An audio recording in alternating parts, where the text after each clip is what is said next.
دي فرصتك انك انت تسافر المانيا. المانيا لسه فاتحه فيزا اسمها كارت الفرصه او كارت الفرص، والكارت ده انت ممكن تقدم عليه وتروح المانيا تدور على شغل.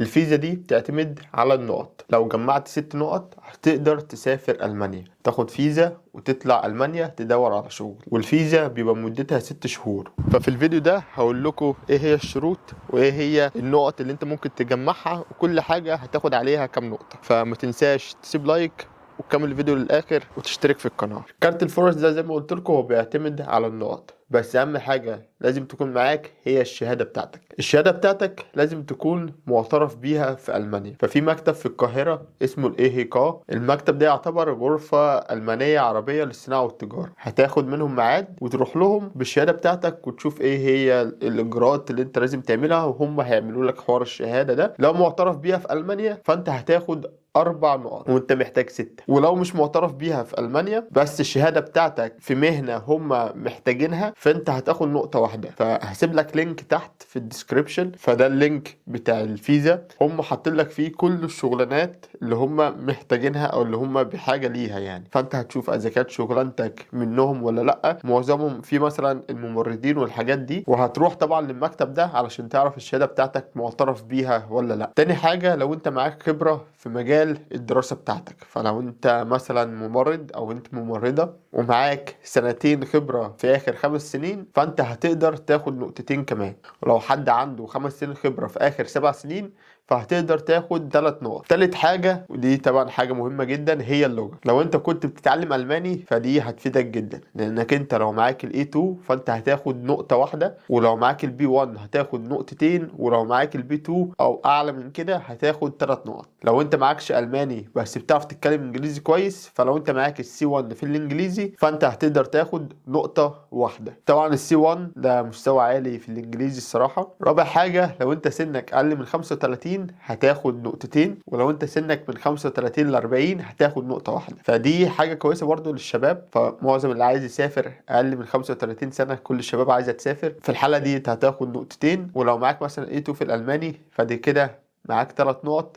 ولو الشهادة بتاعتك معترف بيها في ألمانيا هتاخد 4 نقط، ادي كده معاك 7. فالناس اللي كانت أصلا بتدرس ألماني الموضوع ليهم هيبقى أسهل بكتير من الناس التانية. فالواحد كان الصراحة بيفضل يقول للناس إن الألماني أهم لغة أنت لازم تتعلمها في الوقت الحالي، لأن ألمانيا تعتبر أسهل بلد. مش بمعنى أسهل بس هي ألمانيا فيها طرق كتيرة جدا للهجرة الشرعية. لو تعبت بس شوية هتقدر تسافر ألمانيا بكل سهولة. فلو مراتك برضو بتقدم على الفيزا دي والشروط متوافقة معاها فانت هتقدر تاخد نقطة زيادة. هو ده سيستم النقط بتاع ألمانيا. السيستم الصراحة سهل، بس الناس اللي كانت أنا بالنسبة لي الناس اللي كانت بتتعلم ألماني الموضوع هيبقى أسهل لهم بكتير. وكمان لو الشهادة بتاعتك معترف بيها في ألمانيا فأنت كده الموضوع هيبقى سهل جدا ليك. أصعب حاجة إن أنت لازم يكون معاك حساب مغلق في ألمانيا ويكون فيه 1027 يورو لكل شهر، وده الصراحة مبلغ كبير. بس لو أنت معاك كل النقط دي فدي الصراحة فرصة كويسة جدا إنك أنت تسافر ألمانيا. فأنت بتاخد الفيزا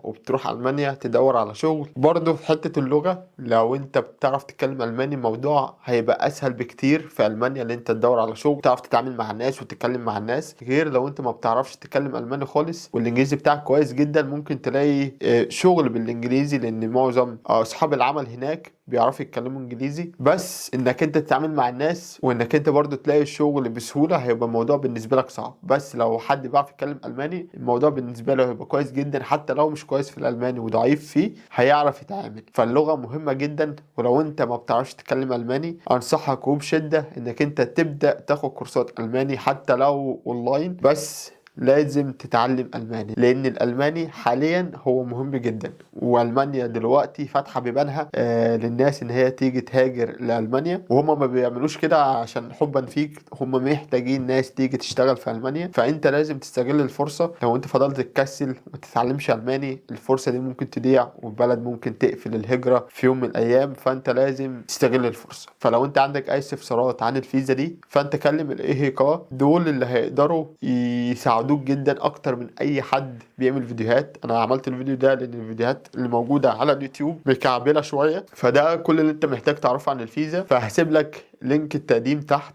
ادخل قدم على الفيزا وبرضه كلم الايهيكا اللي انت لو عندك اي استفسارات عن الشهادات عن اي حاجه، هم اللي هيقدروا يساعدوك. فده مكتب معتمد اصلا ومكتب الماني، فدول مش هينسبوا عليه خالص ابدا، ان هم يعني تبع الحكومه الالمانيه يعني بمعنى اصح كده. فانت ممكن تكلمهم وتاخد معلوماتك كلها منهم. فما تنساش اللايك والاشتراك، وان شاء الله اشوفكم الفيديو الجاي.